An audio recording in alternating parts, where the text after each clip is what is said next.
ओम शांति। जीवन को पलटाने वाली इस अद्भुत कहानी में आप सभी का स्वागत है।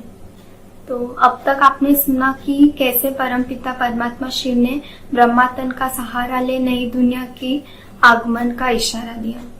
हमने सुना कि कैसे उन्होंने बड़ों के साथ साथ छोटे बच्चों को अलौकिक ज्ञान दे उनमें संस्कार परिवर्तन करवाया और उनके जीवन को पवित्र बनाया। लेकिन अब ऐसा हुआ कि कई माताएं जिनके पति व्यापार के सिलसिले में विलायत गए थे, अब जब वो लौटे तो उन्होंने भोग विलास की कामना की। विषय विकार के प्यासे पति उनकी कामचेष्टा पूरी न होने के कारण अबला नारियों पर अत्याचार करने लगे। वे उन्हें ओम मंडली में जाने से और ज्ञान अमृत पीने से रोकने लगे।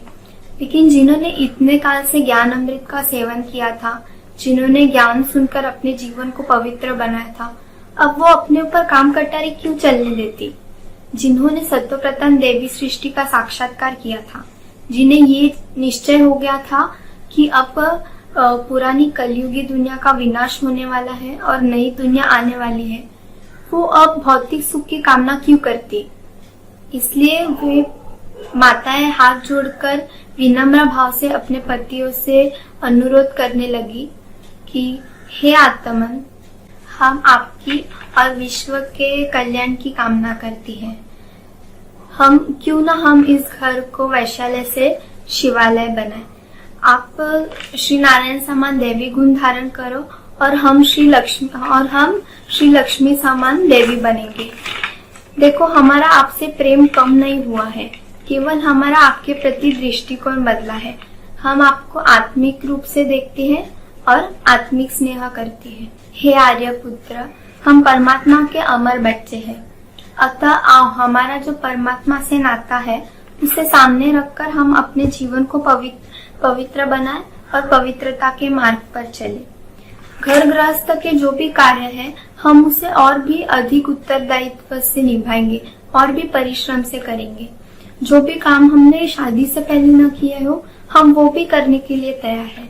यहाँ तक कि अगर आपको थूकना हो तो हम पीकदान के बजाय अपने हाथ आगे फैलाने के लिए भी तैयार हैं। लेकिन अब हम ज्ञान गंगाओं को पवित्र रहने के लिए सहयोग दो।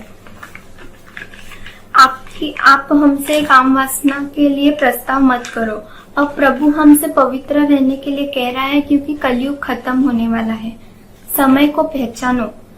आप भी ज्ञान का एक प्याला पीकर अपने जीवन को कमल पुष्प समान पवित्र बना और अपने जीवन का कल्याण करो। लेकिन जिस तरह से एक शराबी हाय शराब दो ऐसे कहता है, उसी तरह वो लोग भी हाय विकार ऐसे करने लगे। उनकी इच्छाएं पूरी न होने के कारण वो उन माताओं को निर्दयता से मारने पीटने लगे। एक बार तो ऐसे हुआ कि 2-3 माताओं के पतियों ने उन्हें इतना मारा पीटा कि उन्हें बहुत चोट लग गई थी। यहाँ तक कि उनका खून भी निकलने लगा था। उनका स्त्री धन उनसे छीनकर और उनके कपड़े फाड़कर उन्हें घर से बाहर निकाल दिया था। जब अगले दिन उन माताओं ने जाकर ओम मंडली में जाकर बाकी माताओं बहनों को अपना हाल सुनाया, तो वो सोच में पड़ गई कि क्या स्त्री का समाज में इतना ही मान है? जिसे धर्म पत्नी कहा जाता है, क्या उसे अपनी इच्छा अनुसार धर्म के मार्ग पर चलने का इतना भी अधिकार नहीं? जिसे अर्धांगिनी का टाइटल दिया जाता है, क्या उसके साथ व्यवहारिक जीवन में पशु की तरह व्यवहार क्यों किया जाता है? जब उन्होंने देखा कि ऐसा सब कुछ हो रहा है, तो उनका मन टूट गया और उन्होंने स्वयं ही संकल्प कर लिया कि अब हम पवित्र जीवन जिएंगे। इसमें बाबा क्या करते? बाबा ने तो कहा था कि हे वत्स, ज्ञानवान व्यक्ति के लिए काम महाशत्रु है। काम, क्रोध, लोभ ये तो नरक के द्वार है। इसलिए ये वाक्य सुनने के बाद उन माताओं ने अपनी इच्छा से पवित्र रहने का निर्णय लिया था। तो इसमें बाबा क्या करते? अगर बाबा उन्हें कह भी देते कि बच्चे आप अपनी पतियों की इच्छा पूरी करो, तो भी वो नहीं मानती। लेकिन लोगों ने उनकी भावनाओं को न समझकर उन पर अत्याचार और भी बढ़ा दिए। उन कामातुर पतियों की तो बात छोड़ो, उनके माता पिता और बुजुर्गों ने भी अपने धर्म शर्म को छोड़कर उन माताओं से कहने लगे कि आप अपनी पतियों की इच्छाओं को पूरी करो। इतना ही नहीं, बल्कि उन्होंने एक कमेटी बनाई और पंचायत को लेकर ब्रह्मा बाबा के पास पहुंच गए। वो बाबा से कहने लगे कि आप इन माताओं से कह दो कि ये काम वासना को और उनकी पतियों की इच्छाओं को पूरी करें। उन्होंने बाबा के सामने ऐसी 3 महिलाओं का मामला रखा जिनके पति विलायत से लौटे थे। वो पति बहुत शराब पीने वाले और कबाब खाने वाले थे और उनकी इच्छाएं पूरी न होने के कारण उन्होंने उन माताओं पर बहुत जुल्म किया था। एक पति ने तो न्यायालय में मुकदमा भी शुरू कर दिया था। इस अत्याचार की सीन में तभी बहुत चर्चा हुई। उस मामले को लेकर पंचायत के लोग बोले कि बाबा आप इनसे कह दो विषय भोग करे। लेकिन बाबा ने कहा कि मैं तो ज्ञान अमृत पिलाता हूँ, मैं इन्हें कैसे कह सकता हूँ कि ये विषय विकार में डूबे। काम को तो गीता में नरक का द्वार कहा गया है। उस विकार के लिए मैं इन्हें आज्ञा, सुझाव या अनुमति देने वाला कौन होता हूँ। मेरी अपनी बेटी भी ब्रह्मचर्य के व्रत का पालन करती है। मैं तो स्वयं आश्चर्यचकित हूँ कि इन्हें, मुझे और हम सबको आज्ञा देने वाला कौन है। इन्हें तो बड़ों का कहना मानना चाहिए, लेकिन ये नहीं मानती। क्यों? क्योंकि ये स्वयं भी उस परमात्मा की आज्ञा से बंधी हुई है। बाबा ने कहा कि मैं तो इन आत्माओं का सेवक हूँ, मैं तो प्रभु के सेवा के निमित्त बना हुआ हूँ। मैं इन्हें कैसे आज्ञा दे सकता हूँ? आज्ञा देने वाला तो कोई और है, मैं तो स्वयं आज्ञा की पालना कर रहा हूँ। अतः उन लोगों को इतनी दृढ़ता से ब्रह्मचर्य का पालन करता देख लोगों में हलचल मच गई। उन्होंने ऐसा सत्संग कभी नहीं देखा था, इसलिए वो सोचने लगे कि अगर ऐसा ही चलता रहा तो संसार आगे कैसे बढ़ेगा। लेकिन उन्हें ये नहीं पता कि सत्य की सृष्टि पवित्रता के बल पर और मनोबल पर चलती है। वहाँ के देवी देवताओं में विषय विकारों का अंश मात्र भी नहीं होगा। तो हम अगले एपिसोड में देखेंगे कि कैसे विरोधियों ने एंटी ओम मंडली का निर्माण किया और बाबा के खिलाफ और ओम मंडली में आने वाले बाकी भाई बहनों के खिलाफ कारनामे रचे। की लोगों की विलायत से लौटने के बाद काम चेष्टा पूरी न होने के कारण उन्होंने पंचायत के साथ मिलकर शोर शराबा मचा दिया। उनके साथ अनेक धर्म विमुख के लोग भी मिल गए। वो घर घर में जाकर लोगों को धमकाने लगे। वो उनसे कहने लगे कि अपने घर वालों को सत्संग में जाने से रोको, वरना हम आपको अपनी बिरादरी से निकाल देंगे।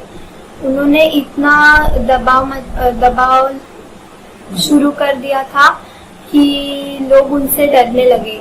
उन्होंने तो कई जगह पर मारपीट करना भी शुरू कर दिया था। वहाँ के जो मुखिया थे और जो बाकी के लोग भी थे, नामी ग्रामी लोग थे, उनका शहर पर बहुत जोर था।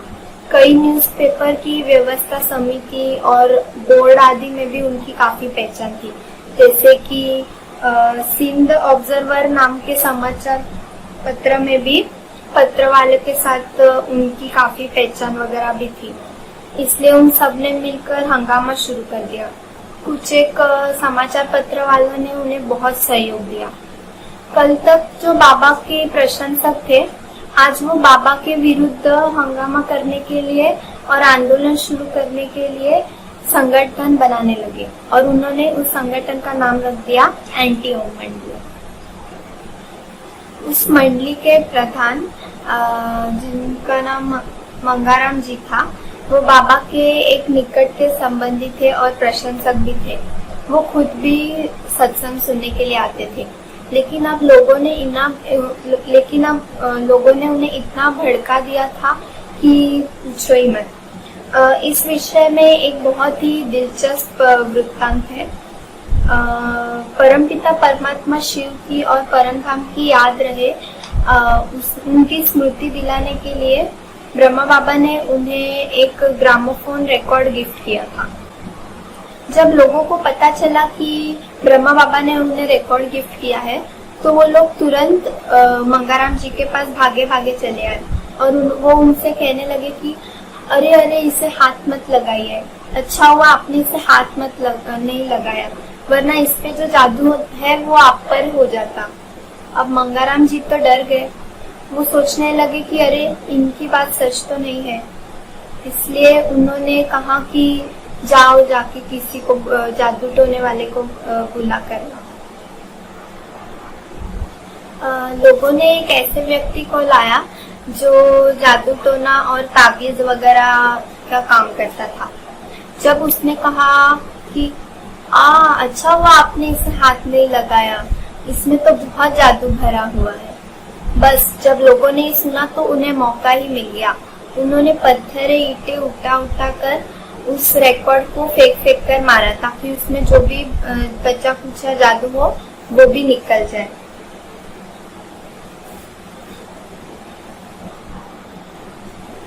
एक इंसान जिसका काम ही था लोगों को ताबीज देना, उसने जब कहा कि इसमें जादू टोना भरा हुआ है तो लोगों ने उसकी बात को कैसे मान लिया।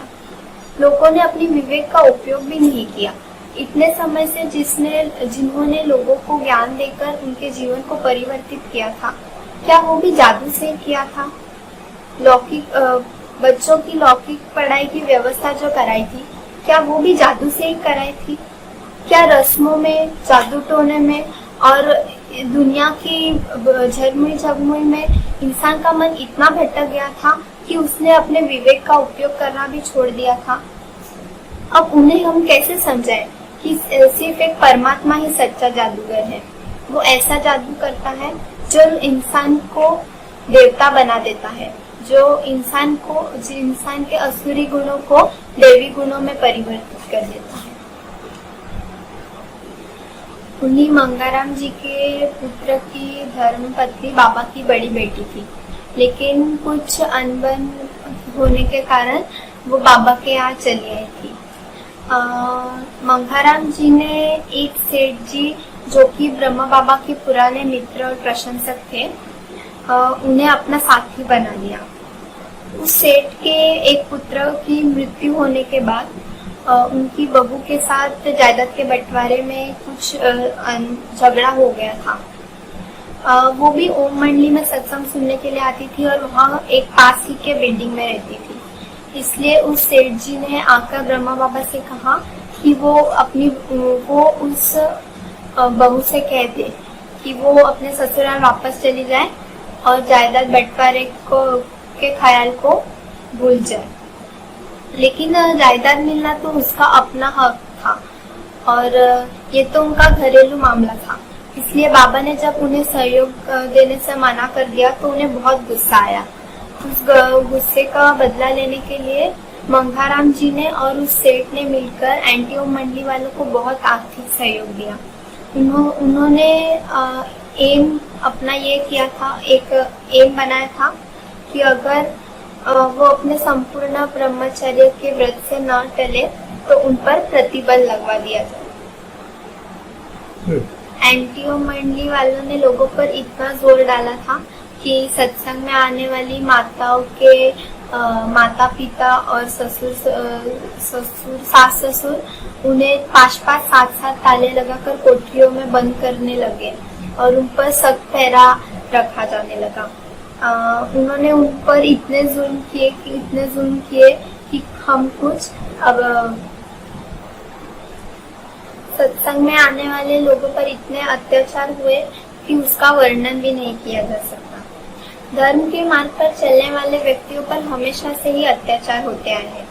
इतिहास गवाह है कि स्वामी दयानंद जी, हजरत ईसा आदि जैसे लोगों ने जब समाज में परिवर्तन लाना चाहा तो उन्हें बहुत कठिनाइयों का सामना करना पड़ा। लोगों ने उन पर पत्थर बरसाए, उन्हें ईंटें फेंक कर मारी, यहाँ तक कि उन्हें मृत्यु का भी सामना करने पड़ा। लेकिन लोग भूल जाते हैं कि एक व्यक्ति डाकू से बदलकर वाल्मीकि भी बन सकता है। स्त्री की काया के मोहजाल में फंसे तुलसी की तरह बदलकर रामायण जैसा काव्य भी रच सकता है। कबीर की तरह निम्न जाति का व्यक्ति भी समाज को कोई अच्छा पाठ पढ़ा सकता है।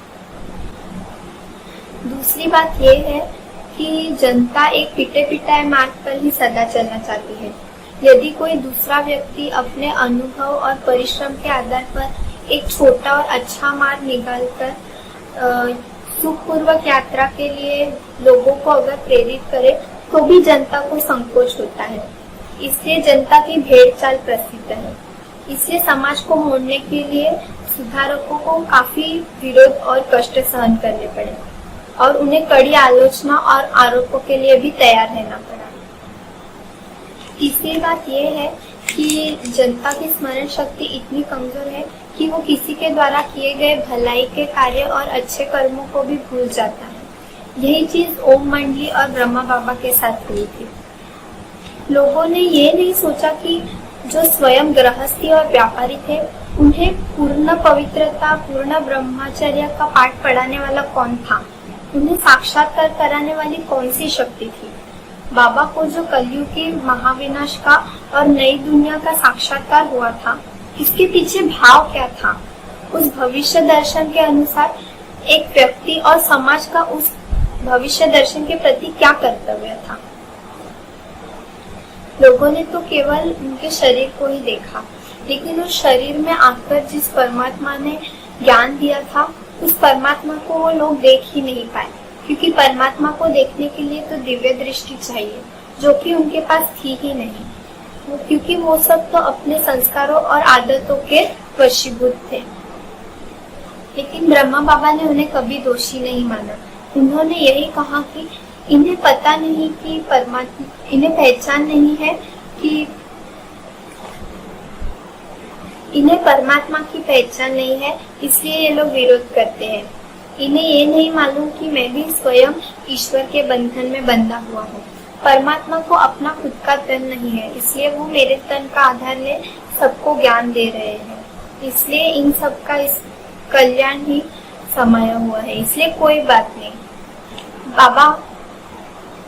बाबा हमेशा कहते थे कि निंदा हमारी जो करे सो हमारा मित्र। ये लोग जानते नहीं कि मेरे द्वारा कौन इन्हें और मुझे हम सबको ज्ञान दे रहा है। इस प्रकार परमात्मा के बंधन में बंधे एक तरफ ब्रह्मा बाबा थे, तो दूसरी तरफ एंटी के दबाव के कारण लोगों का इतना जोश पड़ गया था कि वो माताओं और बहनों पर और भी जुल्म करने लगे। उन्हें मार पीट कर उन्हें जबरदस्ती सुअर आदि का मांस खिलाने की कोशिश करने लगे। जादूगरों को बुलाकर कहने लगे कि इन पे जो जादू हुआ है उसे उतार दो।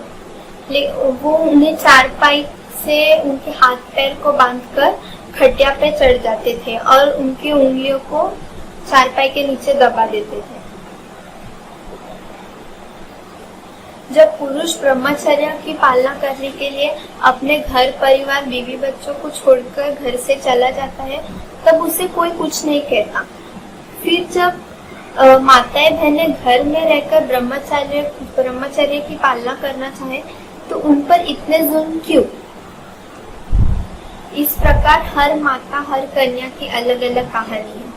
उन पर जो अत्याचार हुए उसका परिणाम ये हुआ कि उनका संबंधियों के साथ जो बचा कुचा मोह था वो भी टूट गया और वो और भी दृढ़ प्रतिज्ञा वाली बन गई। लोग एक और हर वर्ष नवरात्रि में पवित्र कन्याओं की पूजा करते हैं। उन्हें जगदम्बा मानकर उनके चरणों को धोकर उस पानी को पीते हैं। लेकिन प्रैक्टिकल जीवन में जब वो उस जगदम्बा के पद को प्राप्त करने के लिए पवित्र जीवन जीने का पुरुषार्थ करती है तो उन पर इतने जुल्म क्यों?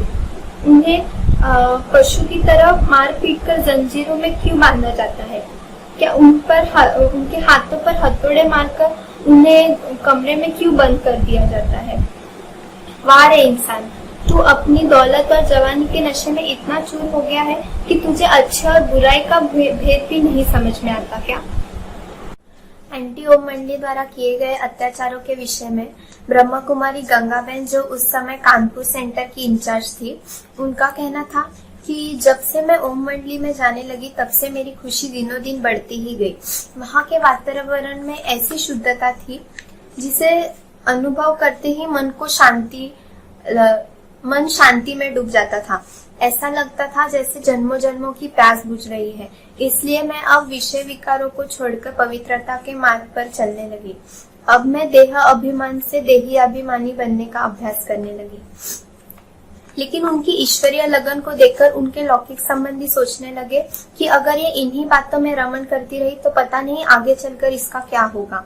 इसलिए अब वो उन्हें जाने से रोकने लगे। ओम मंडली में जाने वाले कई माताएं, बहनें और पुरुषों के संबंधियों से उन्होंने सुना था कि ओम मंडली में जाने वाले लोग विषय विकारों को छोड़ देते हैं और पवित्रता अपनाते हैं। इसलिए उन्हें वहां जाने से रोकना चाहिए। ये लोग पागल हैं जो पवित्रता की बातें सुनकर पूर्ण ब्रह्मचर्य का पालन करते हैं। इस प्रकार गंदे संस्कारों के लोग ओम मंडली में जाने वाले को पागल कहते थे। लेकिन वो बहन मन में सोचती थी कि ये लोग पागल हैं जो कहते हैं कि हे भगवान हमारे दुखों को हरो, ओम जय जगदीश हरे। ऐसा कहने वाले लोग वो लोग ही पागल है, क्योंकि जब प्रैक्टिकल जीवन में विकारों को छोड़ने की बात आई तो किसी ने भी उनकी बातों को नहीं सुना। जब उनके संबंधियों ने उन्हें ओम मंडली में जाने से रोका तो वो कहने लगी, आप हमें सत्संग में जाने से क्यों रोकते हो? क्या हम में कोई बुराई आई है? हम तो घर का सारा कामकाज करते हैं, फैशन नहीं करती, सिनेमा भी नहीं देखती, तो आप हमें वहां जाने से क्यों रोकते हो? अगर हम में कोई बुराई आई हो तो बताओ। लेकिन उनके मन में तो यही संकल्प था कि हमें इसकी शादी करानी है। इसलिए वो उन्हें सत्संग में जाने से रोकते थे। उन्हें रोकने के लिए उन्होंने उन्हें कोठरी में बंद कर दिया और ताला भी लगाया। कई बार तो उन्हें मारा पीटा भी। उन्हें कई दिनों तक खाना भी नहीं दिया गया। लेकिन जिस अविनाशी सुख का उन्होंने अनुभव किया था, अब वो उसके बगैर कैसे जीती? इसलिए उन्होंने अपने माता पिता से स्पष्ट शब्दों में कह दिया कि आप हमें भोजन नहीं दोगे तो भी चलेगा, लेकिन हम ज्ञान अमृत के बिना नहीं रह सकते हैं। इसलिए अब आप हमें सत्संग में जाने से मत रोकिए। जब उन्होंने देखा कि वो अपनी बातों से नहीं टली तो उन्होंने जादू टोने वाले को बुलाया और कहा, इस पर जादू हो गया है, जादू को उतार लो। उस जादू टोने वाले ने जादू को उतारने की बहुत कोशिश की, मंत्र आदि पढ़े, कुछ घोलकर जबरदस्ती भी पिलाने की कोशिश की। लेकिन ईश्वरीय जादू के आगे किसी मनुष्य का जादू क्या काम करेगा? इसलिए उसने मन में अपनी हार मान ली, क्योंकि उसे समझ में आ गया था कि इन्हें अब भगवान से सच्ची प्रीत लग गई है। अब ये सब देखकर उनके लौकिक संबंधियों को बहुत गुस्सा आया। वो उन्हें मुरली नहीं पढ़ने देते थे। जब वो योग में बैठती थी तो वो विघ्न डालने लगे। लेकिन जितने जितने अत्याचार बढ़ने लगे उतना ही उन्हें निश्चय हो गया कि ये सब स्वार्थ के संबंध है। तब उन्हें गीता का वो वृत्तांत याद आया जब कृष्ण मुरली सुनाते थे, तब गोपियां कैसे उनके पास भागकर चली जाती और मुरली सुनने में मग्न हो जाती, लेकिन उनके संबंधी उन्हें रोकते थे। तब उन्हें समझ में आया, तब उस वृत्तांत को पढ़कर उन्हें लगता था कि गोपियों को भगवान की बांसुरी सुनाई देती थी, क्या उनके संबंधियों को नहीं सुनाई देती थी? लेकिन प्रैक्टिकल लाइफ में अनुभव करने के बाद उन्हें समझ में आया कि कैसे भगवान की मुरली सुनकर उन्हें तो सुख का अनुभव होता है, लेकिन उनके लौकिक संबंधियों को उसके पीछे का भाव नहीं समझ में आता था। एक दिन उनकी माता को विचार आया कि अगर इसकी शादी करा दे तो इसका मन सत्संग से हटकर लौकिक वस्तुओं में लग जाएगा। परंतु गंगा बहन ने शादी करने से मना कर दिया। उन्होंने कहा कि मैं तो ज्ञान मीरा हूँ, अब मैं तो गिरिधर गोपाल की हो चुकी हूँ, अब मैं किसी व्यक्ति से शादी कैसे कर सकती हूँ? अब मैं किसी और से शादी नहीं कर सकती, क्योंकि मेरी सगाई भगवान से हो चुकी है। उनकी ये बातें सुनकर उनके लौकिक संबंधियों को और भी क्रोध आया। वो कहने लगे, जब तक तुम शादी नहीं करोगी तब तक हम तुम्हें मारेंगे और मार मार कर यही खत्म कर देंगे। बोलो अपने मुंह से कि हम शादी करेंगे। लेकिन उन्होंने कहा, मैंने तो अपने मन की बात को आपको स्पष्ट रीति से बता दिया है कि मैं मीरा बन चुकी हूँ, मैं तो सिर्फ गिरिधर गोपाल की ही हूँ, अब मैं विकारी शादी नहीं करूंगी। परंतु उनकी पवित्रता की बातें किसी को समझ में ही नहीं आई। इसलिए एक दिन उन्हें अंधेरी कोठरी में बंद कर दिया और जंजीरों से बांध दिया। उनके हाथों पर हावन वाले दस्ते मारे, लेकिन उनकी प्रभु के प्रति और भी लगन बढ़ गई। उन्हें तो भोजन भी देना बंद कर दिया। 2-3 दिन तक उन्हें भूख अवश्य लगी, लेकिन उनकी प्रभु के प्रति प्रीत और भी तीव्र हो गई। इसी बंधन में उन्हें एक विचित्र अनुभव हुआ। उन्हें बांसुरी बजाते हुए श्री कृष्ण का साक्षात्कार हुआ। उस सुंदर मूर्ति को देखकर उनकी तड़पती हुई आत्मा तृप्त हो गई और उनका मन खुशी से भर गया। उन्हें सूक्ष्म में आवाज आई कि अब तुम्हारे बंधन जल्द ही कट जाएंगे, घबराओ मत, अब मैं साकार हो चुका हूँ। इस अनुभव के साथ साथ उन्हें अंदर ऐसा अनुभव हुआ कि उनकी भूख, प्यास और तड़प सब कुछ मिट चुकी है और उन्हें अब सब कुछ मिल गया था।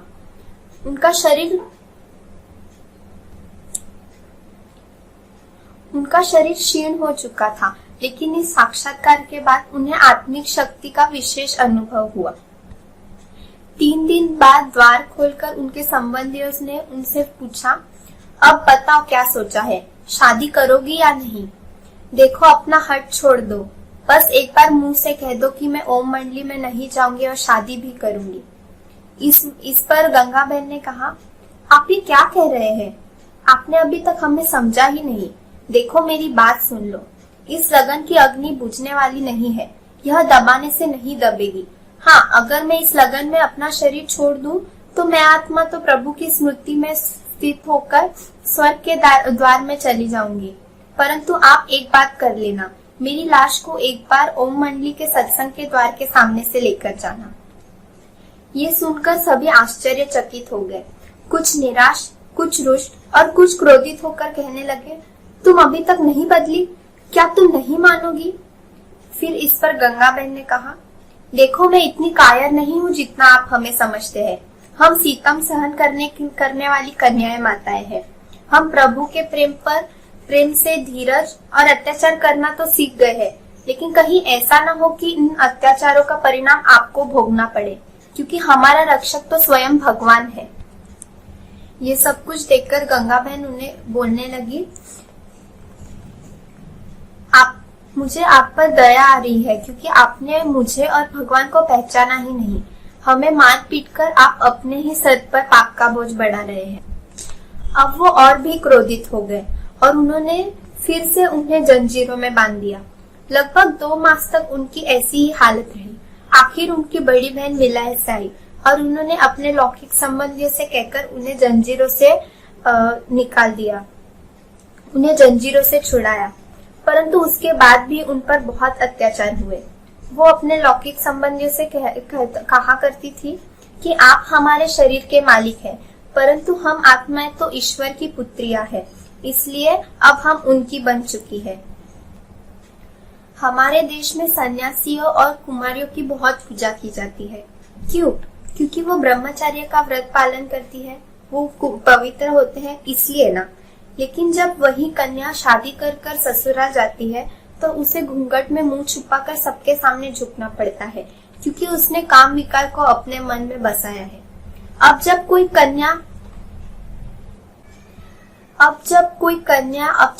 बहन पवित्रता का व्रत पालन करना चाहे, तो उसे मारा पीटा क्यों जाता है? इस प्रकार अत्याचार सहन करने की हर माता, हर कन्या की अपनी एक अलग कहानी है। इस प्रकार लोगों का अत्याचार और भी बढ़ते गए, लेकिन शरीर पर बंधन डालने से कोई मन को बांध सकता है क्या? नहीं।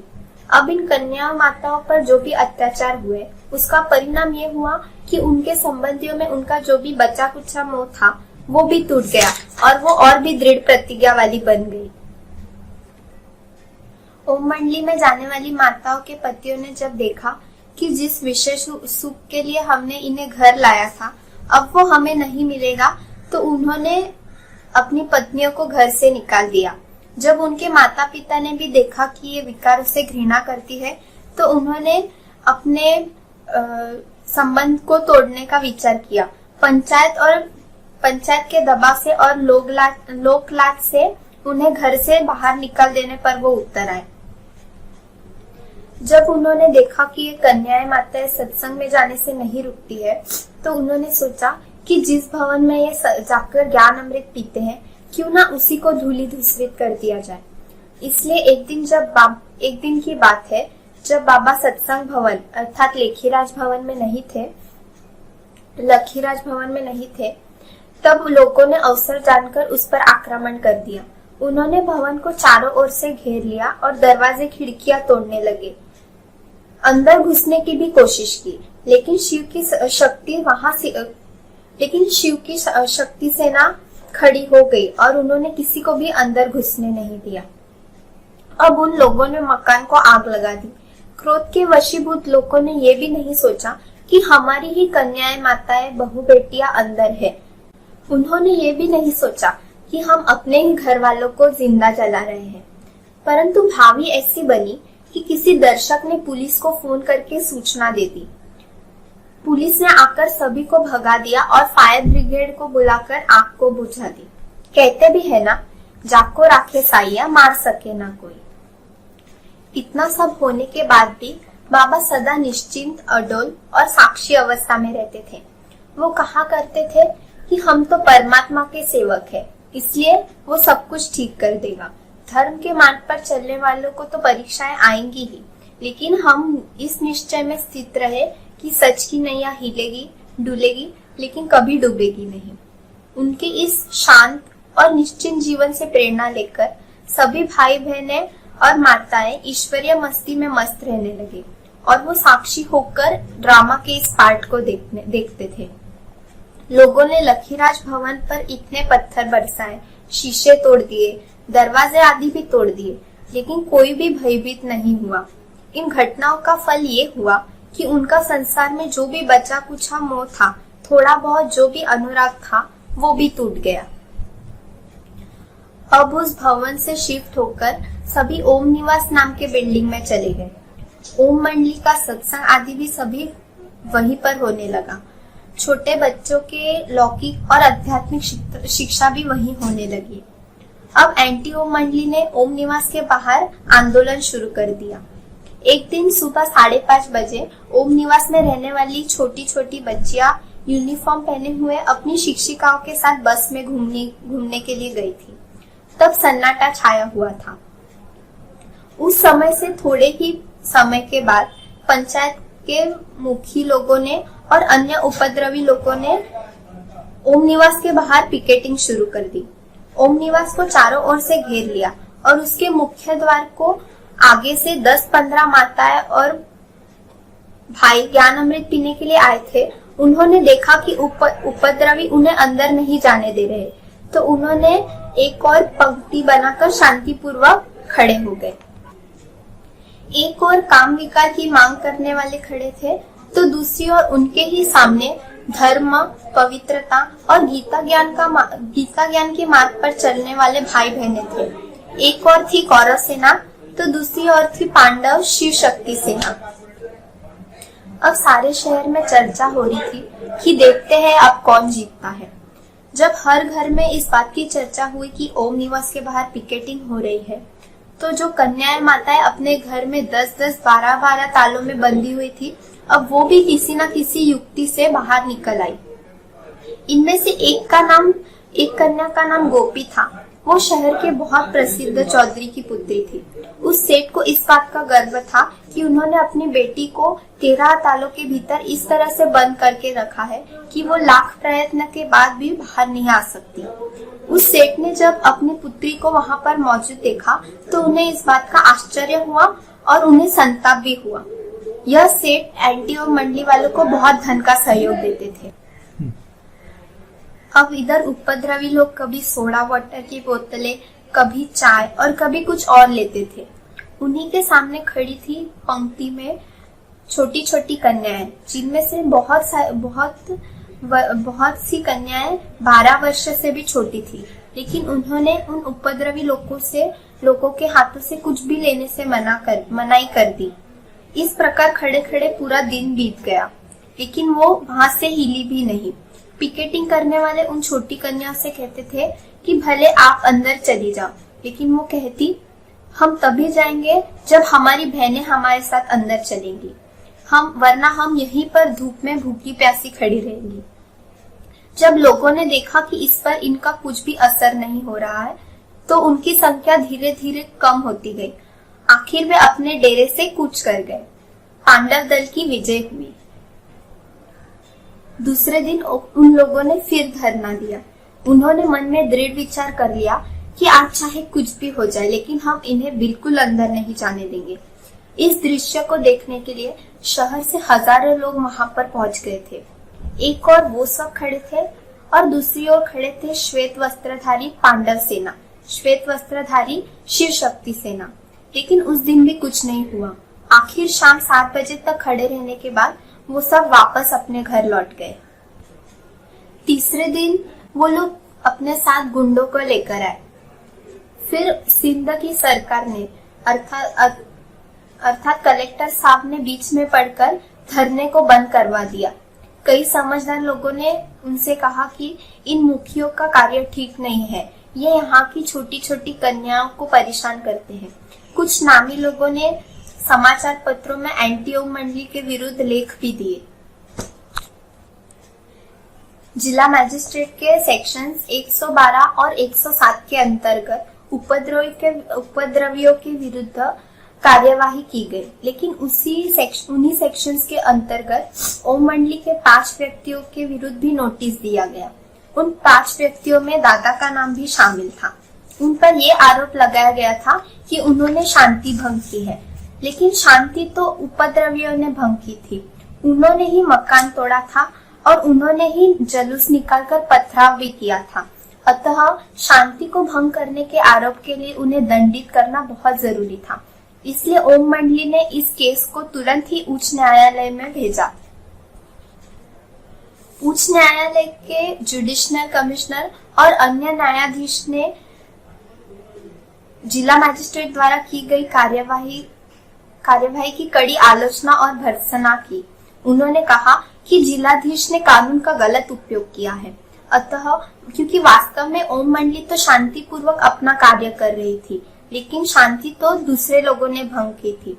माननीय न्यायाधीश महोदय ने अपने लेख में, अपने निर्णय में ये भी लिखा कि जिला मजिस्ट्रेट ने जो कुछ किया है, यदि वैसा ही हुआ तो पुराने पंथी और रूढ़िवादी लोग समाज सुधारों को ऐसे ही रोकते रहेंगे। ओम मंडली वालों ने कोई भी अपराध नहीं किया था,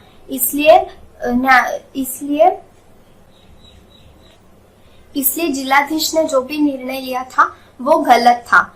अनुचित और हानिकारक व्यवहार तो ओम मंडली के साथ किया गया था। तो अब हम अगले एपिसोड में देखेंगे कि विघ्न विनाशक प्रभु ने कैसे अपने बच्चों को अब उन विघ्नों से पार कराया। ओम शांति। हर एक विद्या के अध्ययन के बाद परीक्षा होती है, तो ईश्वरीय विद्या पढ़ने वालों की भी परीक्षा होना बहुत जरूरी है। तो कल की कड़ी में हमने ये देखा कि कैसे लोक लाज, भय और निंदा की परीक्षाओं को हमने पार किया। तो आज के भाग में हम ये देखेंगे कि विघ्न विनाशक प्रभु ने विघ्नों से कैसे हमें पार किया। तो हैदराबाद से सारे कराची आ चुके थे। अब कराची में शांत वातावरण पैदा करने के लिए हमारे पिताश्री मतलब प्यारे ब्रह्मा बाबा प्राय कराची में ही रहने लगे थे। अब ओम मंडली ने स्पष्ट रूप से कह दिया था कि जिनके पास स्वीकृति पत्र होंगे वही कराची आ सकते हैं। तो जिन माताओं और बहनों के पास स्वीकृति पत्र थे वे कराची में रहने लगी थी। अब कराची में ही ओम बाबा ने, ब्रह्मा बाबा को प्यार से ओम बाबा भी कहते थे, उन्होंने सभी के आवास निवास की व्यवस्था की थी। तो छावनी के शांत वातावरण में 5 अच्छे अच्छे बंगले ले लिए गए थे। उसमें से एक का नाम ओम निवास था, दूसरा बेबी भवन, तीसरा बॉयज भवन, चौथा प्रेम भवन और 5वां राधा भवन। अब कराची में भी हैदराबाद जैसे ही दिनचर्या रहती थी। प्रातः सुबह 3:30 बजे उठना, फिर शांति समाधि, फिर ज्ञान मुरली, इस तरह से दिनचर्या चलती रहती थी। एक दिन सुबह बहुत सी कन्याएं बस से बाहर निकली और रास्ते में एक दुर्घटना हो गई कि जिसमें बस उल्टी हो गई। अब कुछ लोगों ने जब ये देखा तो उन्हें बड़ा आश्चर्य लगा, क्योंकि कितनी छोटी छोटी बच्चियां थी पर वो रो नहीं रही थी। किसी के चेहरे पर भी दुख का नामो निशान नहीं था। अगर उनकी जगह कोई और होता तो रोने का वातावरण बन जाता।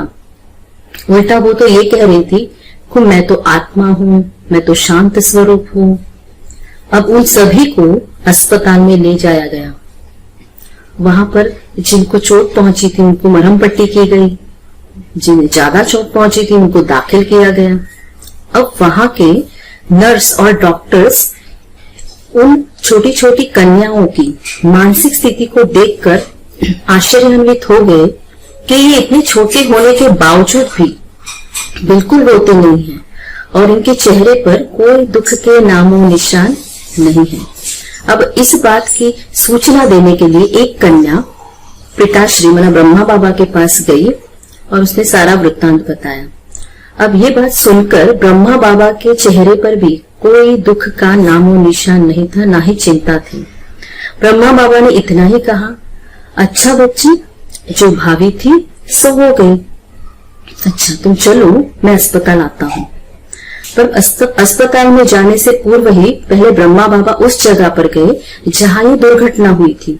उसके बाद बाबा पहुंचे अस्पताल तो बाबा ने अपनी मुस्कुराहट, अपनी मधुर दृष्टि और मीठी वाणी से सभी को हर्षित कर दिया। बाबा ने यह भी देखा कि सारे बड़े शांत प्रिय, सहनशील और आत्मा निश्चय में स्थित बैठे हैं। तो इस बात की चर्चा बहुत सारे समाचार पत्रों में, दैनिक पत्रों में हुई और सभी लोगों ने उनकी बड़ी सराहना की कि यहाँ की जो छोटी छोटी बच्चियां हैं वो बहुत ही सहनशील है, शांत प्रिय है और आत्मा निश्चय में स्थित है और इनकी धारणाएं बड़ी ऊंची हैं। अब जो माताएं, जो कन्याएं हैदराबाद में रह चुकी थी, उनकी अवस्था बिल्कुल विरह की थी। अब बाबा के जाने के बाद उनकी अनुपस्थिति उनको खलने लगी थी। ज्ञान मुरली के लिए और परमपिता परमात्मा की याद में वो विरह में रोने लगती थी। जैसे श्रीमद् भागवत में गोपियाओं का वर्णन आता है, वैसे वो एक दूसरे से जब मिलती तो रो रो कर कहती थी, अरे वो जमुना, अरे वो जशोदा, वो राधा, कहाँ गयो मेरो घनश्याम, सखी में इत देखूं मैं उत देखूं, कहाँ गयो मेरो घनश्याम। इस तरह से परमात्मा की याद में और ज्ञान मुरली के लिए उनकी वो विरह वेदना देखने लायक, माना हृदय स्पर्शी मालूम होती थी। ये तो माताओं का हाल था। अब जब कन्याएं थी, वो कन्याएं भी अपने बंधनों को तोड़कर एक दिन 15 कन्याएं कराची में पहुंची।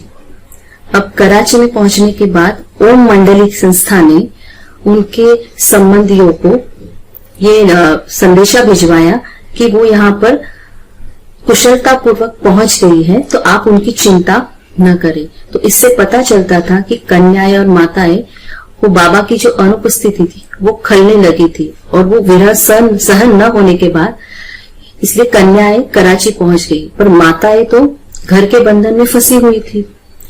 अब कराची में सब पहुंच गए, पर जब देखा एंटी ओम मंडली वालों ने यह देखा कि हर तरफ से माताएं और कन्याएं जो ज्ञान की अभिलाषी थी वो सारे बंधनों को तोड़कर वहां जा रही थी। तो हर एक के बाद दूसरा हंगामा होने के बावजूद भी कोई भी यहाँ रुक नहीं रही थी। तो उनका क्रोध जो था और आवेग को और बढ़ गया। उन्होंने क्या किया कि जैसे सिंध में मंत्रिमंडल था, उनके ऊपर दबाव डालना शुरू कर दिया कि वो ओम मंडली को प्रतिबंध लगाए। उसके लिए उन्होंने हिंदू सदस्यों को, मंत्रियों को भड़काया और कहा कि वो मुख्यमंत्री को आवेदन दे या धमकी दे कि अगर उन्होंने ओम मंडली पर प्रतिबंध नहीं लगाया तो वो मंत्रिमंडल का त्याग पत्र दे देंगे। उसके लिए उन्होंने मुख्यमंत्री तथा विधि मंत्री को साथ में लेकर कुछ बालिक माताएं और नाबालिग कन्याओं को लेकर उनके पास चले गए। उनके ऊपर 1 नहीं 2 नहीं 4 गुना अत्याचार किए गए। एक कन्या, उसके ऊपर तो इतने अत्याचार किए गए कि उसको बोरा में रहते रहते और अत्याचार सहन करते करते उसने अपने शरीर को त्याग दिया। दूसरी ओर उन्होंने संपादक, समाचार पत्रों के जो संवाददाता है, जो रिपोर्टर्स हैं, उनको काफी भड़काया। फिर अपने पैसे और पद का दबाव डालकर उनसे कुछ मुख्य लेख छपवाए। तीसरी ओर उन्होंने कुछ शरारती लड़कों को भड़काया और कहा कि जहां भी तुम्हें ओम मंडली की माताएं या कन्याएं दिखे तो उनका अपमान कीजिए और उन्हें जगह जगह पर हल्ला गुल्ला कीजिए। फिर चौथी ओर उन्होंने कुछ लोगों को कहा कि न्यायालय में केस चले, तो सहवास अधिकार के नाम पर उन्होंने ओम मंडली पर न्यायालय में केस चलवाने शुरू कर दिए। तो जिस तरह से हमने देखा कि चारों ओर से ओम मंडली के ऊपर विघ्न आने लगे थे। अब एक दिन एक अभियोग के सिलसिले में, माना एक केस के सिलसिले में, ओम राधी माना हमारी प्यारी मम्मा, उनको न्यायालय में आने के लिए, साक्षी देने के लिए आवेदन पत्र आया। तो न्यायालय में ओम राधी जी, जो ओम मंडली की व्यवस्थापन समिति की प्रधान थी, तो साक्षी देने के लिए उनको बुलाया गया। अब लोगों ने सोचा जब ओम राधे जी न्यायालय में आएंगी और उनसे जब उल्टे सुलटे प्रश्न पूछे जाएंगे तो हम इस संस्था को आसानी से बदनाम कर सकते हैं। पर हुआ तो विपरीत। तो न्यायालय का विचित्र दृश्य और मैजिस्ट्रेट ने जो प्रश्न उत्तर पूछे उसके अनुसार जब देखा गया तो उसका वर्णन करते हुए ब्रह्मा कुमारी प्रकाशमणि दादी, जो उस वर्तमान समय इस ईश्वरीय विश्वविद्यालय की प्रमुख प्रशासिका बहन थी, वो वर्णन करती है कि ओम राधे जी को और उसके साथ 5 अन्य ईश्वरीय बहनों को कोर्ट में जाने के लिए प्रवेश पत्र मिला था। अब कोर्ट में जाने के लिए वो कराची से हैदराबाद गई। अब जैसे ही वो कोर्ट में पहुंचे तो वहां काफी लोगों की भीड़ थी। अब कोर्ट के बाहर जब उनकी कार आई तो काफी भीड़ थी। अब उस भीड़ में मुसलमान भी थे, पुलिस भी थे, इंस्पेक्टर भी थे। तो जैसे ही उनकी कार रुकी और ओम राधी और उनके साथ ये 5 ईश्वरीय बहनें जब उतरी तो काफी भीड़ को ये करने के लिए पुलिस का प्रबंध भी किया गया था। अब वहां की भीड़ को देखकर सारे लोग काफी उत्सुक थे। जब ओम राधे और 5 ईश्वरीय बहनें उतरी तो उनको देखने के लिए जो भीड़ थी वो काफी उत्साहपूर्वक सब उनको देख रही थी। पर हमारे मन की स्थिति बहुत निर्भीक थी और हमें किसी से डर भी नहीं था। इतना उच्च ज्ञान परमात्मा ने हमको दिया था कि संसार तो एक जीत और हार का खेल है। तो जिसकी एक की जीत है तो दूसरे की हार तो है ही। तो मानो हमारी अवस्था बिल्कुल निर्भय थी, हमें कोई डर नहीं था। और परमात्मा के उस उच्च ज्ञान ने हमारे मन में कोई बुराई न होने की वजह से ना ही हमारे मन में कोई संकोच था, न किसी के प्रति डर था। तो हमारी ये निर्भीक अवस्था देखकर सारे लोग आश्चर्यचकित हो गए और सारे काफी लोग हमको उत्सुकता पूर्वक देखने लगे। फिर सारी भीड़ को चीरकर जब हम कोर्ट के अंदर पहुंचे तो कोर्ट के अंदर सन्नाटा छाया हुआ था और जज साहब कुर्सी पर बैठे थे। हम 5 बहनों के लिए भी उन्होंने कुर्सियां मंगाई। फिर ओम राधे जी को उन्होंने गवाही देने के लिए कटघरे में बुलाया। अब ओम राधे जी जब आई तो उनका जो व्यक्तित्व था वो बहुत ही शक्ति रूप जैसा था, बिल्कुल निर्भय थी, श्वेत वस्त्र धारण की हुई थी और उनके चेहरे पर सौम्य भाव थे, बिल्कुल मानो देवी सी प्रतीत हो रही थी और जैसे कि ऐसे लग रहा था वो अभी अभी आकाश से उतरी हो। अब जज साहब ने ओम राधे जी को कहा कि आप गीता को हाथ में उठाकर कसम खाइए कि मैं जो कुछ कहूंगी सच कहूंगी। ओम राधे जी ने कहा, मुझे क्या कसम उठानी है, मुझे क्या बोलना है? जज साहब ने फिर से कहा, आपको गीता को हाथ में उठाकर ये कसम खानी है कि मैं भगवान को हाजिर नाजिर कहकर जो कुछ भी कहूंगी वो सच कहूंगी। अब ओम राधे जी ने नम्रता पूर्वक उत्तर दिया कि जज साहब, मैं भगवान को तो यहाँ हाजिर नाजिर देख ही नहीं सकती हूँ। मुझे तो यहाँ आप जज साहब ही नजर आ रहे हो, तो भला यह झूठी कसम मैं कैसे खा सकती हूँ? यदि आप मुझे कहे तो मैं ये कह सकती हूँ कि मैं आप आत्मा को जज साहब के रूप में देखकर हाजिर नाजिर जानकर जो कुछ भी कहूंगी सच कहूंगी। अब ये विचित्र उत्तर सुनकर कोर्ट में सन्नाटा छा गया। कुछ लोग हंसने लगे, कुछ लोगों ने तालियां भी बजाई, कुछ लोगों ने कहा कि हाँ, ओम राधे जी ने बिल्कुल ठीक कहा। अब ये उत्तर सुनकर जज साहब तो आश्चर्यचकित हो गए, थोड़े नाराज भी हो गए, क्योंकि कोर्ट में हलचल शुरू हो गई। तो जज साहब ने ऑर्डर ऑर्डर इस तरह कह के सबको चुप करा दिया। अब ओम राधे जी की ओर देखकर जज साहब ने कहा, मैं भगवान थोड़ी हूं कि जो आप मेरी कसम खाकर जवाब देंगी। ये कोर्ट का नियम है, ये विधान है, तो इस नियम को हमें पूरा करना ही होगा। तो ओम राधे जी ने फिर कहा कि जज साहब, मैं भगवान को हाजिर नाजिर यहाँ देख ही नहीं सकती, बल्कि अभी आप ही तो कह रहे कि हमें सच बोलना चाहिए। भला जब भगवान यहाँ हाजिर नाजिर नहीं है तो मैं झूठी कसम कैसे खाऊं? उल्टा मैं देखती हूँ कि हर एक के मन के अंदर काम, क्रोध, लोभ आदि विकार भरे हुए हैं, तो भगवान तो यहाँ हाजिर नाजिर है ही नहीं, तो ये झूठी कसम मैं नहीं खा सकती। अब जज साहब थोड़ा सा आवेग में बोले, ये आपका सत्संग नहीं है कि जो आप मुझे यहाँ पे ज्ञान दे रही हैं। ये कोर्ट है, ये न्यायालय है, और यहाँ का कुछ कानून होता है, और उस कानून के हिसाब से अगर आपने ये कसम नहीं ली तो अदालत के हतक माना अपराध, अपमान करने के अपराध में आपको गिरफ्तार किया जाएगा।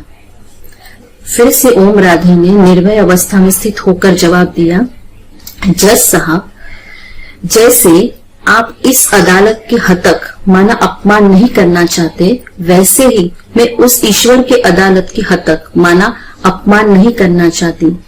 वो ईश्वर जो आपका भी है, मेरा भी है, हम सबका है। गीता में भी भगवान ने कहा है कि धर्म की जब ग्लानि होती है तब मैं धरती पर आता हूँ।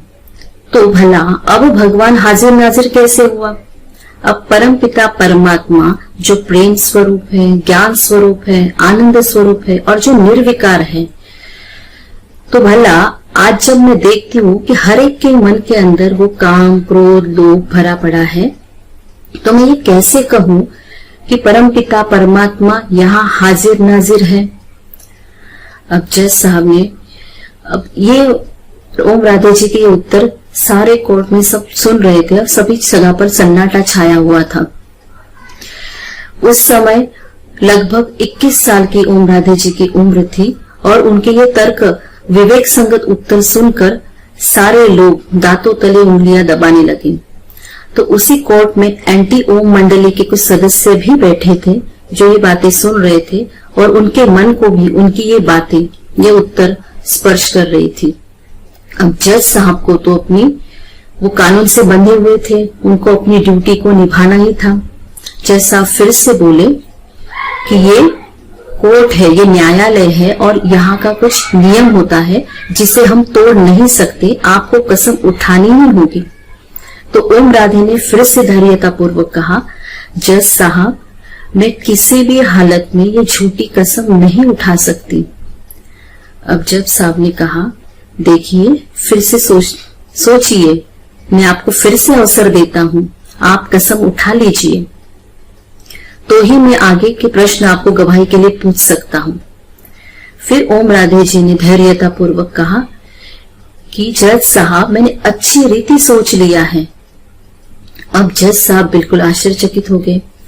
अब वो सोचने पड़ गए कि अब क्या किया जाए। अब ओम राधे जी को डराने के लिए उन्होंने वहां के पुलिस ऑफिसर को कहा कि इनको हथकड़ी पहनाई दी जाए। अब ये सुनकर पुलिस कर्मचारी हाथ में जंजीर लेकर ओम राधे जी की ओर बढ़ने लगे, पर क्या देखते हैं कि ओम राधे जी तो मुस्कुराती हुई अपनी जगह पर निर्भय अवस्था में वैसी खड़ी थी। अब सारे न्यायालय में सन्नाटा छा गया। सभी लोग उत्सुकता से देखने लगे कि अभी क्या होगा। शायद हथकड़ी तो लग ही जाएगी। और कुछ ही समय में जैसे जज साहब ने कहा कि ठहरो ठहरो, तो वैसे ही पुलिस कर्मचारी जंजीर को लेकर पीछे हट गए और कुछ लोगों ने फिर से तालियां बजाई। तो ये सब होने के बावजूद तो जज साहब ने फिर से कसम उठवाने की जो उनकी जिद थी उसको बाजू में रखा। तो मानो परमपिता परमात्मा ने कौरवों की इस सभा में जैसे कि द्रौपदी की लाज रखी, ऐसा प्रतीत हो रहा था। अब जज साहब ने कसम उठाने का आग्रह छोड़कर आगे के प्रश्न पूछना शुरू कर दिया। उन्होंने पहला प्रश्न पूछा ओम राधे जी से, अब आप मुझे ये बताइए कि आप लोगों को इतना रोकने के बाद भी आप घर बार छोड़कर क्यों दादा के पास चली गई? तो ओम राधे जी ने उनसे पूछा, जज साहब क्या आपने कभी श्रीमद् भागवत पढ़ा है? तो जज साहब ने कहा कि हाँ, अब उस श्रीमद् भागवत में जब भगवान मुरली बजाते हैं तो सारी गोपियां अपनी सुध बुध भूलकर भागकर चली जाती हैं, तब उनके ऊपर मुकदमा क्यों नहीं चलता है? तो वो जो वो मुरली सुनने के लिए भागती है, ये वही ज्ञान मुरली है जिसको सुनने की अभिलाषी आज हम भी हैं। और जज साहब, जब कोई पुरुष संन्यास लेता है, घर बार को छोड़कर चला जाता है, तो उसके ऊपर मुकदमा क्यों नहीं चलाया जाता? उनसे ये प्रश्न क्यों नहीं पूछा जाता? आज जब भगवान ने हम माताओं को चुना है, हमारे सर पर ज्ञान का कलश दिया है, हमें ज्ञान और पवित्रता का जीवन जीने का एक चांस दिया है, और इसी को प्राप्त करने के लिए हम अपने जीवन ईश्वरीय सत्संग में जाते हैं, तो भला हमें ये रोक टोक क्यों, या हमसे ये प्रश्न क्यों पूछे जाते हैं? तो ब्रह्मा बाबा, तो जज साहब ने कहा कि जैसे कि हम जैसे इस पवित्रता के जीवन को, उस ज्ञान को अपने जीवन में धारण करना चाहती है, पर हमारे जो घर के संबंधी है, हमारे जो रिश्तेदार है, इस मार्ग में बहुत सी रुकावटें डाल रहे हैं और वो हमें बहुत सा अत्याचार करते हैं, और इसी के कारणवश परिणाम स्वरूप हम घर छोड़कर दादा के पास गए। अब जज साहब ने पूछा कि आपके पिता श्री दादा आप सब बच्चों को कौन सा अंजन या कौन सा सूरमा आंखों में डालने के लिए देते हैं? अब ओम राधे जी ने कहा, जज साहब क्या आपने कुछ शास्त्र पढ़े? तो जज साहब ने कहा, हाँ मैंने कुछ शास्त्र पढ़े। तो आपने उसमें पढ़ा होगा ज्ञान अंजन, सूरमा माना ज्ञान, ईश्वरीय ज्ञान को भी अंजन कहा जाता है। इसके लिए एक पद भी गाया हुआ है, ज्ञान अंजन सदगुरु दिया, अज्ञान अंधेर विनाश। तो ये वही ज्ञान सूरमा है, ज्ञान अंजन है, जो परम पिता परमात्मा हमें ज्ञान देते हैं और जिससे हम आत्माओं का अज्ञान अंधेर विनाश होता है। तो यही ज्ञान सूरमा और यह ज्ञान अंजन हम सुनती है पिता से और औरों को भी देती है। फिर जज ने प्रश्न किया कि दादा के कितने बच्चे हैं? तो ओम राधे जी ने कहा, जज साहब हम दादा के शरीर को नहीं देखती हैं, दादा के तन में प्रविष्ट हुए परमपिता परमात्मा का अनुभव और दिव्य साक्षात्कार हमें होता है। अब मानो भगवान के कितने बच्चे हो सकते हैं? क्या कोई मनुष्य उसकी गिनती कर सकता है भला?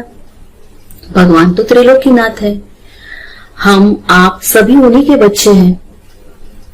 अब ये सारे प्रश्न और उत्तर जज साहब शांतिपूर्वक सुन भी रहे थे और लिख भी रहे थे। फिर उन्होंने ओम राधे जी को कटघरे में से जाने के लिए कहा।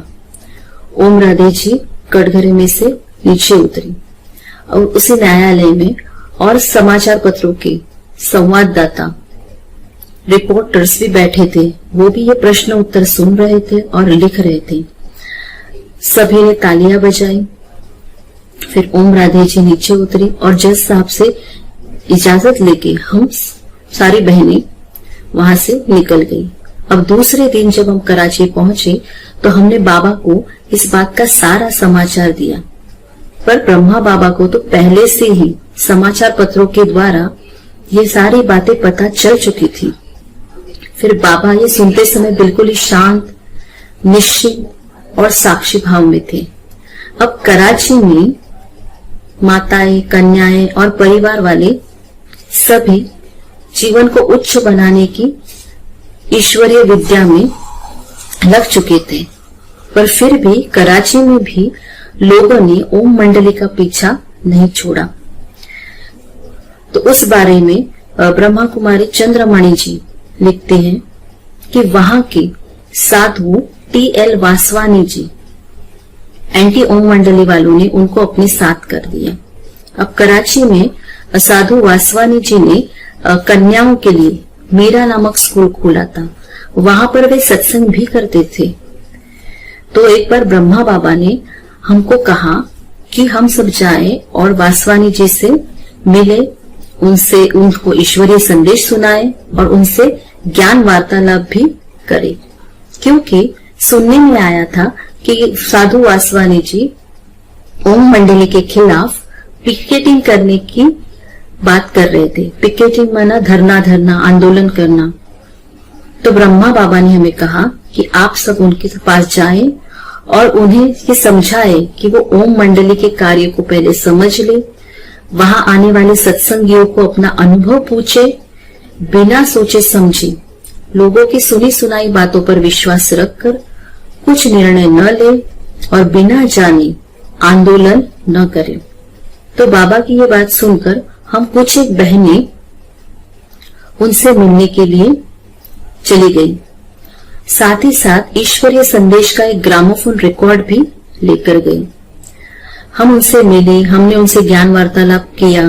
हमने उन्हें ये बताया कि परम पिता परमात्मा हमें कौन सा ज्ञान दे रहे हैं, उसका लक्ष्य क्या है, उससे हमारे जीवन में क्या प्राप्ति होती है और हमारे जीवन में कौन सा सकारात्मक परिवर्तन आया। ये सारी बातें हमने उनसे की। इन सब बातों को सुनकर साधु वासवानी जी बहुत ही खुश हो गए। हमने ओम बाबा, हमने पिताश्री और ओम मंडली की तरफ से उनको ओम निवास में आने का निमंत्रण भी दिया।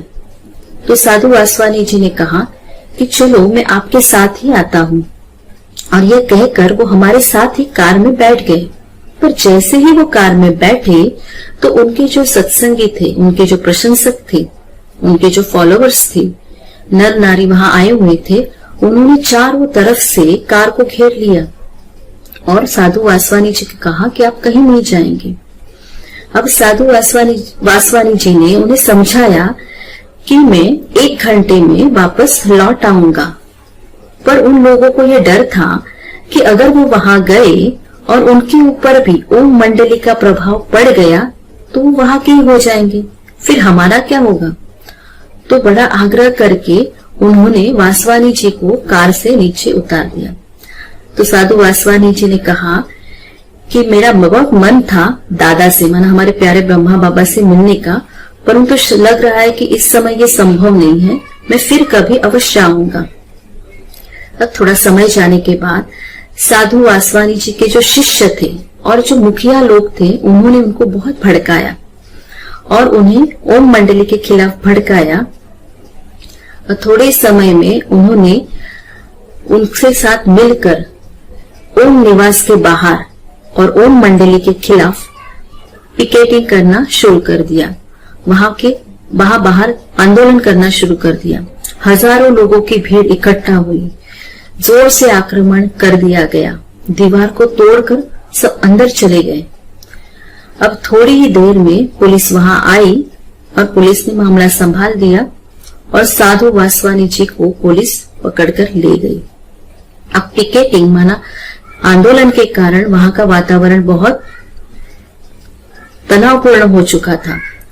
वैसे तो साधु वासवानी जी श्री कृष्ण के भक्त थे, उन्हें गीता के प्रति बड़ी श्रद्धा थी। अगर वो एक बार दादा से माना ब्रह्मा बाबा से सम्मुख मिलते, उनसे ज्ञान वार्तालाप करते, तो वो कभी ये पिकेटिंग न करते, वो बहुत खुश होते थे। परंतु अब पिकेटिंग हो चुकी थी और वातावरण तनावपूर्ण हो चुका था, पर उसके बाद भी एंटी ओम मंडली वाले शांत नहीं रहे। उन्होंने साधु वासवानी जी को लेकर अब सिंध के मंत्रिमंडल पर दबाव डालना शुरू कर दिया कि वो ओम मंडली पर प्रतिबंध लगाए। उन्होंने हिंदू मंत्री और सदस्यों को कहा कि वो मंत्रिमंडल से त्याग पत्र की धमकी मुख्यमंत्री जी को देवे। अब इसी सिलसिले में मुख्यमंत्री तथा विधि मंत्री ने सिंध के विधानसभा में जो भाषण दिया वो बड़ा ही तथ्यपूर्ण था। उन्होंने स्पष्ट रूप से कहा कि हिंदू मंत्रियों ने और हिंदू सदस्यों ने मंत्रिमंडल से त्याग पत्र की धमकी हमें दी है, पर हम किसी के धमकियों से डरने वाले हैं नहीं।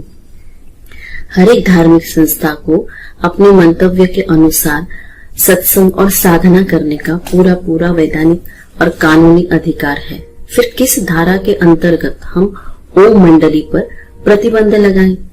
फिर उन्होंने हजरत मोहम्मद का भी उदाहरण दिया, साथ ही साथ अन्य सुधारकों का भी हवाला दिया कि वो भी शुरू में थोड़े से ही संख्या में थे और उन पर भी अत्याचार हुए थे। फिर उन्होंने स्पष्ट रूप से ये कहा कि बाबा को माना दादा को जो भी जायज मांग हमने उनसे की थी वो उन्होंने पूरी की है, तो और ज्यादती तो एंटी ओम मंडली वालों की है। तो फिर किस धारा के अंतर्गत हम ओम मंडली पर प्रतिबंध लगाएं? पर जब उन्होंने देखा कि इसी वजह से उनके मंत्रिमंडल टूट रहा है, तो वो भी थोड़े से झुक गए। फिर सरकार ने निर्णय लिया एक ट्रिब्यूनल को नियुक्त करने का। अब उस ट्रिब्यूनल के सदस्यों में सिंध के भाई बंधु और मुखिया लोगों के रिश्तेदारों को नियुक्त किया गया।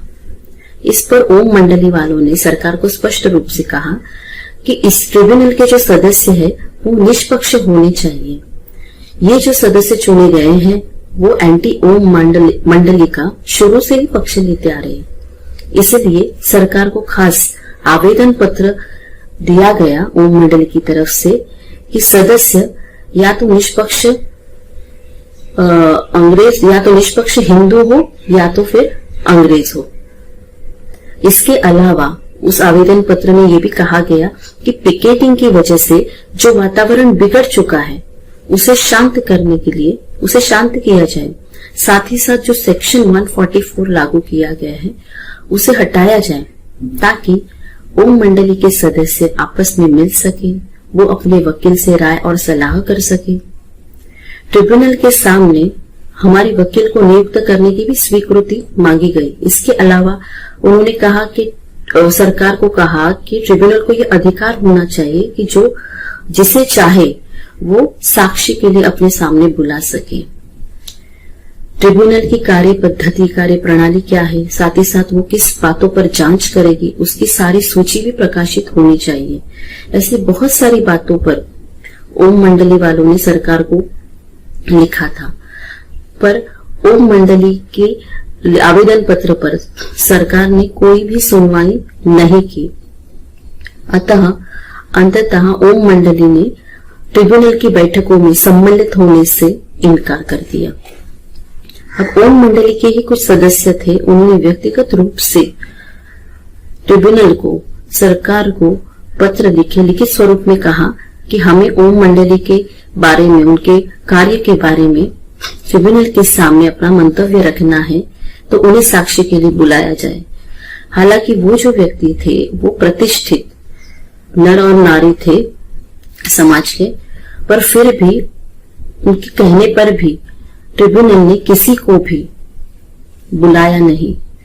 अंततः ट्रिब्यूनल ने ओम मंडली के किसी भी प्रतिनिधियों की सुनवाई न करते हुए एक तरफा निर्णय दे दिया।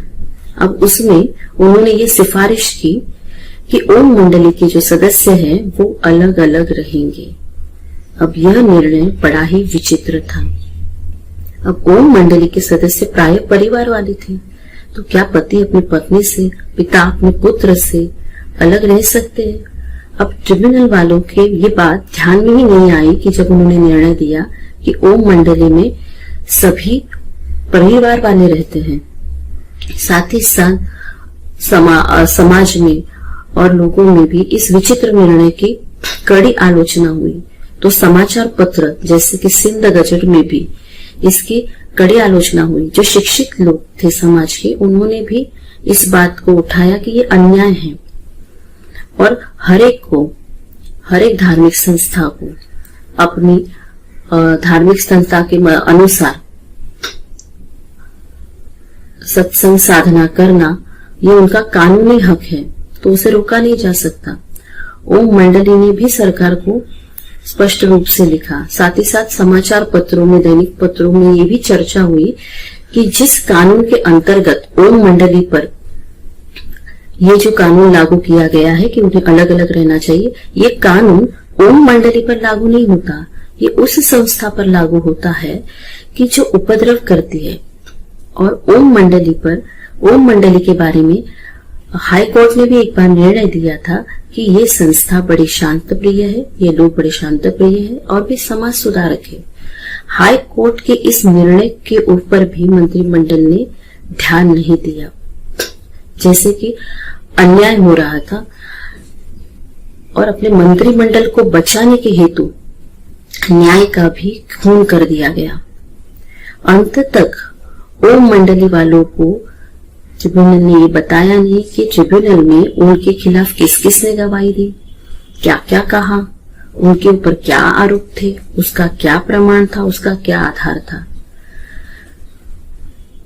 बाद में जब मुख्यमंत्री और विधि मंत्री ने अनौपचारिक रूप से उनको सुझाव दिया कि ओम मंडली के लिए अलग से 5-6 बंगले लिए जाए, वहां वो अलग अलग कुछ समय के लिए रहे। उन्होंने ये मौखिक आश्वासन भी दिया कि इस तरह से करने से समाज में जो अन्य लोग हैं वो क्या उनका आंदोलन, उनका अत्याचार थोड़े समय के लिए बंद हो जाएगा।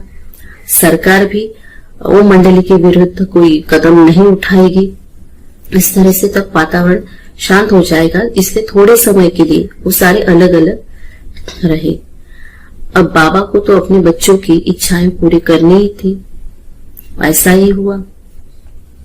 तो अलग अलग ओम मंडली के लिए 5 अलग अलग अच्छे बंगले लिए गए।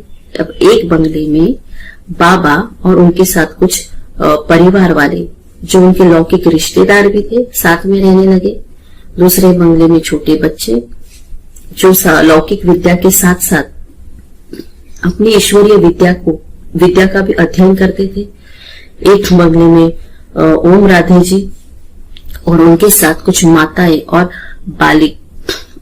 नाबालिग कन्याएं रहने लगी और एक अन्य बंगले में कुछ भाई रहने लगे। तो इस तरह से वहां की दिनचर्या जो थी ईश्वरीय यज्ञ की वो शुरू रही। तो विद्यार्थी जीवन और ईश्वरीय विद्या का ये कार्य सुचारू रूप से चलता रहा। अब रोज सभी बच्चे क्लिफ्टन के सागर के किनारे सैर करने जाते थे। अब कुछ दिन गुजरे तो लोगों ने देखा कि थोड़ा समय तो झगड़ा झंझट शुरू रहा, पर जब लोगों ने देखा कि ये लोग जो है वो टलने वाले में से है नहीं, इनकी लगन बड़ी पक्की है ईश्वर से, तो उन्होंने उनका पीछा छोड़ा और वो हैदराबाद चले गए। उन्होंने ये सोचा कि जब दादा के पैसे खत्म हो जाएंगे तो ये संस्था बंद हो जाएगी, तो धीरे धीरे माताएं, बहनें, भाई वो सभी अपने घर पर लौट आएंगे। पर उन्हें ये मालूम नहीं था ये जो कार्य था, ये जो विद्यालय था, सर्वशक्तिवान परमपिता परमात्मा ने स्थापन किया था। ये ईश्वरीय विश्वविद्यालय था, किसी साधारण मनुष्य ने स्थापन किया हुआ यज्ञ या विद्यालय नहीं था।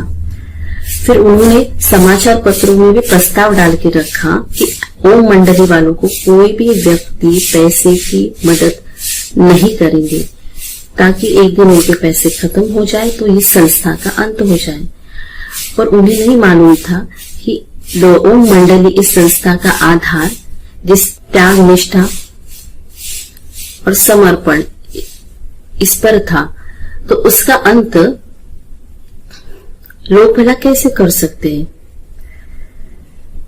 तो ऐसे ही ओम मंडली का जो कार्य था वो शांतिपूर्वक और सुचारू रूप से चालू रहा। अब जो नाबालिग कन्याएं थी, जिन्हें कोर्ट का पत्र या सम्मति लेकर जो माता पिता अपने घर में वापस लेकर आए थे, वे भी अब कराची जाने लगी। जब उनके माता पिता ने देखा कि इनकी जो लगन है वो बड़े ईश्वर से अटूट है और ये फैशन, मांसाहार, शादी, विकार, सिनेमा, इन सारी बातों के हमारे जो प्रस्ताव है वो मंजूर नहीं करते, तो क्यों ना हम इन्हें ईश्वरीय विद्या प्राप्त करने और उच्च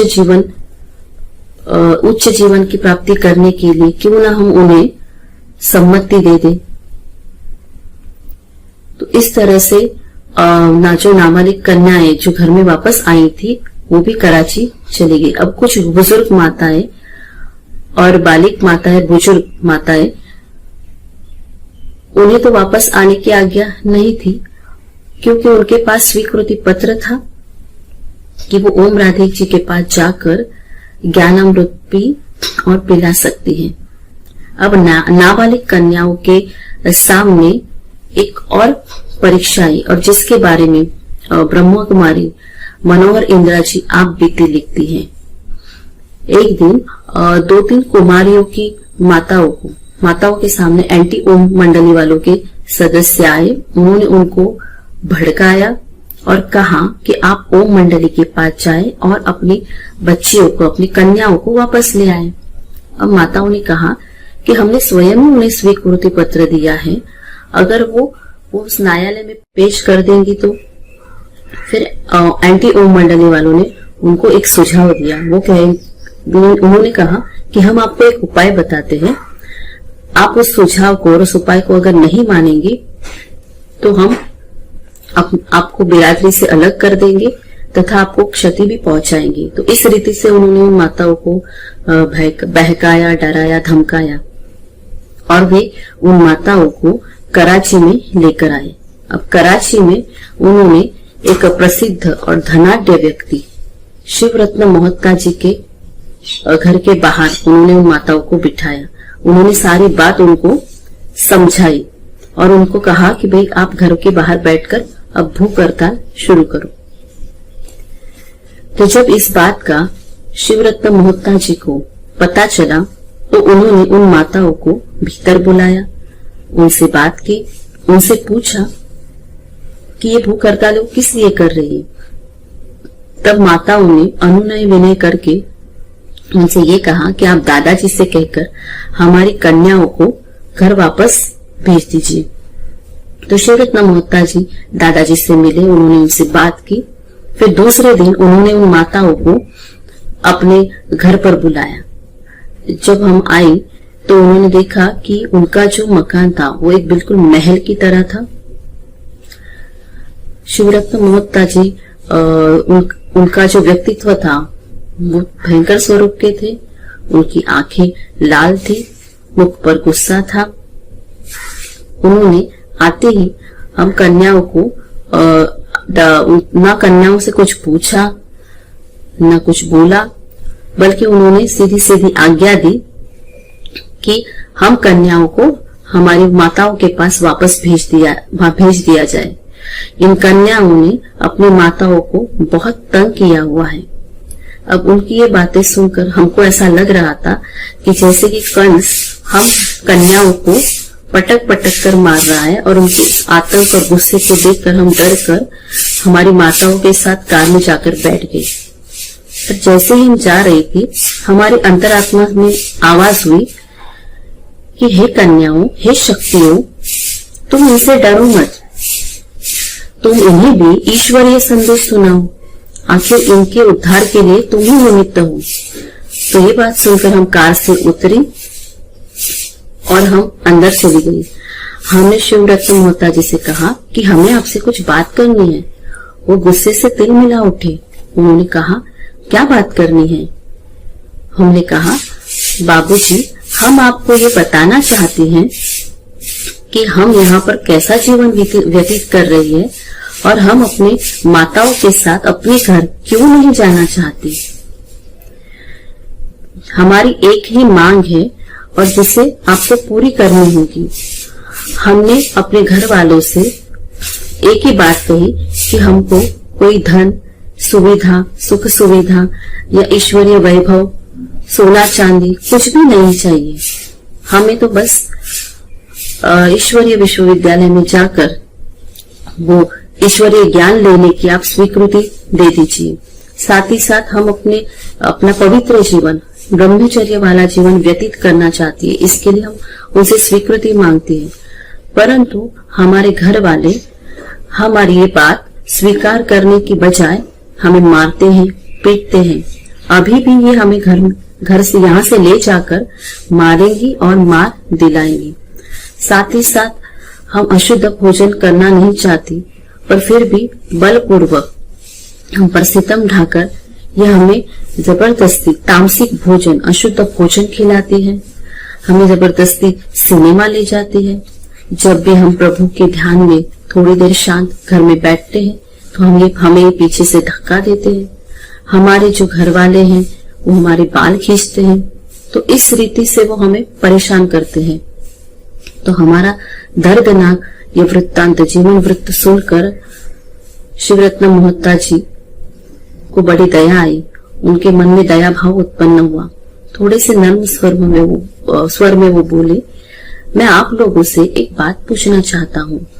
मैंने ये सुना है कि आप लोग शादी से इनकार कर देती हो, तो ऐसा क्यों? तो हमने कहा, बाबूजी, ऐसा नहीं है कि हम शादी से इनकार करती हैं। शादी तो श्री राम ने भी की, श्री कृष्ण ने भी की, सभी ने की। पर हम हर एक के मन में यही इच्छा है कि हम ऐसे मनुष्य से शादी करें जिसने आत्म साक्षात्कार रूपी धनुष को तोड़ा हो और जिसके मनोविकार में जिसके मन में कोई विकार नहीं हो। तो मोहता जी बोले, क्या आत्म साक्षात्कार रूपी धनुष्य? जी हाँ। मोहता जी उनकी ये बातें सुनकर बहुत ही खुश हो गए। जो पहले उनका चेहरा गुस्से से तिलमिला उठा था, अब उन्हें वो काफी खुश होकर उत्साहपूर्वक उनसे बात करने लगे। उन्होंने ये कहा कि आप इतनी छोटी छोटी कन्याओं की ये तर्क संगत ज्ञान और विवेकपूर्ण बातें सुनकर मुझे बहुत ही खुशी हुई। आपकी इस लगन और उत्साह को देखकर आप तो साक्षात देवियां हैं। आपके संस्कार मंझे हुए हैं, आपका मन बड़ा निर्मल है और आपके साथ ऐसी जाति ये ठीक नहीं है। अभी वो हमारी माताओं की तरफ मुड़कर बोले, अरे आप तो कितनी सौभाग्यशालिनी माताएं हो कि आपके घर पर ऐसी तपस्विनी कन्याएं और बालाएं पैदा हुई है। आप इनके साथ अत्याचार करती हो।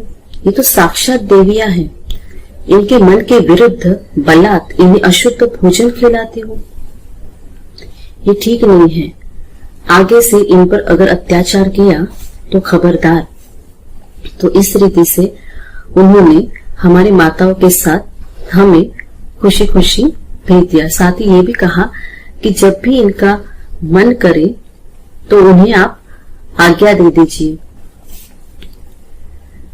अब हमारी माताएं मन ही मन में बहुत डर रही थी, क्योंकि अगर उनके असत्यता की पोल शिवरत्न मोहता जी के सामने खुलती तो वे उन्हें गुस्सा करते, क्योंकि उन्होंने उनको ये बताया था कि हमारी जो कन्या है वो भाग कर आई है।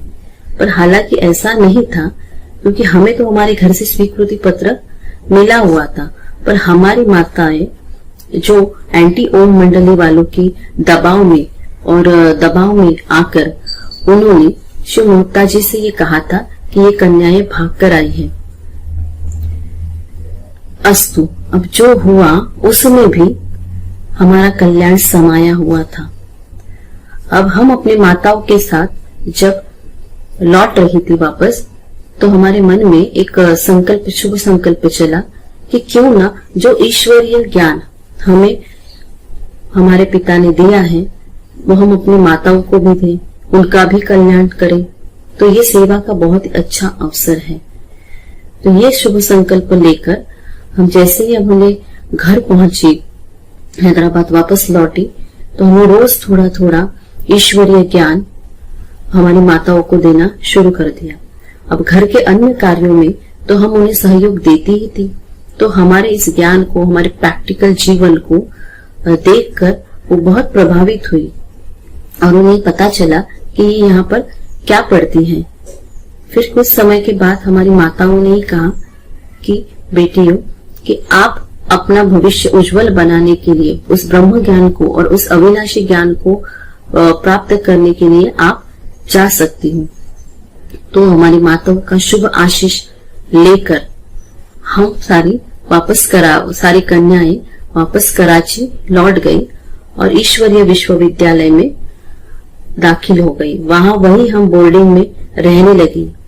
अब यहाँ पर हम निश्चिंतता से ईश्वरीय ज्ञान में लग गई। अभी हमें लोगों की तरफ से कोई झंझट नहीं था। तो लोक लाज, भय, निंदा, आसुरी मर्यादाओं की काफी परीक्षाओं को हम पार कर चुकी थी। अब काफी संख्या में हिंदी, अंग्रेजी में साहित्य छपने लगे और विशिष्ट व्यक्तियों को वो जाने लगे। तो इस दिस जस्टिस इस नामक पुस्तक में भी ये वर्णन आया, ओम मंडली के बारे में कहा गया कि किस रीति से ओम मंडली पर दबाव डाला गया, धमकियां दी गई, उनके साथ पक्षपात किया गया। और ये पत्रिका, ये पुस्तक भी विशिष्ट लोगों को बांटी गई ताकि उन्हें पता चले कि ओम मंडली के साथ क्या क्या हो रहा है। तो संसार में कितना अन्याय चल रहा था। तो आज भी हम देखते, तो इसीलिए तो कहा जाता है कि छोड़ विधे आकाश सिंहासन, इस धरती पर आ जा रहे। तो इसी समय के लिए भगवान ने भी यही कहा है कि यदा यदा हि धर्मस्य ग्लानिर्भवति भारत अभ्युत्थानम अधर्मस्य तदात्मानं सृजाम्यहम्। पर आज जब हम देखते हैं, आज लोगों को पता ही नहीं कि स्वयं भगवान परमपिता परमात्मा इस धरा पर आकर आ चुके हैं और धर्म की पुनर्स्थापना कर रहे हैं।